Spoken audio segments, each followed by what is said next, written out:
پہلے یہ کہ علیمہ خان صاحبہ ملنے کے لیے گئی تھی اڈیالہ جیل میں عمران خان صاحب سے،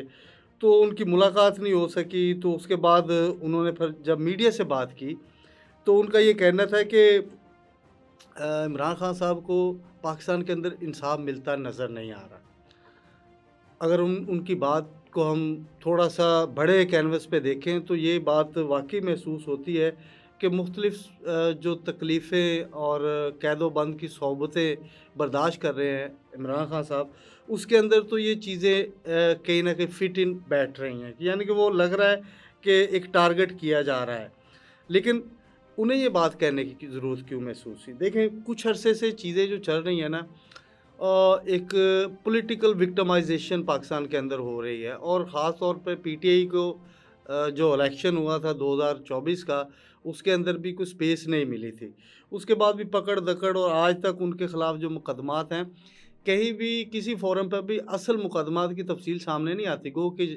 ہم جیسے جرنلسٹ جو ہے اس کو نکالنے کی یا اس کے پیچھے لگے رہتے ہیں کہ ان کے خلاف کتنے مقدمات ہیں، کن میں ضمانتیں ہوئی۔ یہ بڑا پیچیدہ سا ایک سبجیکٹ بن چکا ہے۔ بات وہیں پہ ہم کرتے ہیں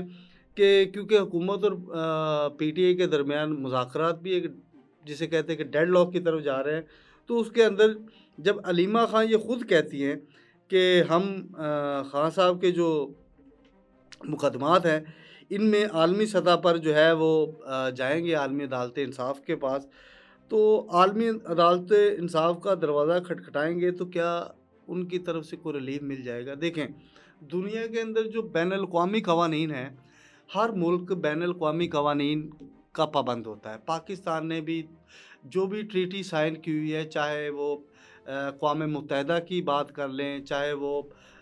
بات کر لیں ہم عالمی عدالت انصاف کی بات کر لیں، ہم یورپی یونین کی بات کر لیں، جو عالمی سطح کے فورم ہوتے ہیں اس میں جو بین الاقوامی قوانین ہوتے ہیں، اس کے اندر تمام ممالک جو ان کے رکن ہوتے ہیں وہ پابند ہوتے ہیں ان ایس او پیز کے جس کے تحت انہوں نے ممبرشپ لی ہوتی ہے۔ بہت سارے مقدمات عالمی عدالتوں میں جاتے ہیں۔ International court of justice criminal court تھا، تو اس کے اندر آپ دیکھ لیں کہ اسرائیل کے جو صدر تھے نیتن یاہو، اس کو بھی انہوں نے سزا دی تھی۔ اگر یہ فورم جاتا ہے عالمی عدالت کے فورم پہ جاتے ہیں تو کیا ڈائریکٹلی ان کی بات سن لیں گے؟ ایسا نہیں ہوگا، لیکن اس کا طریقہ کار ہوتا ہے۔ طریقہ کار یہ ہے کہ عالمی سطح کے جو آبزرورز ہوتے ہیں آپ کے ملک کے اندر آتے ہیں، انٹرنیشنل بین الاقوامی مبصرین آپ کے ملک کے اندر آتے ہیں،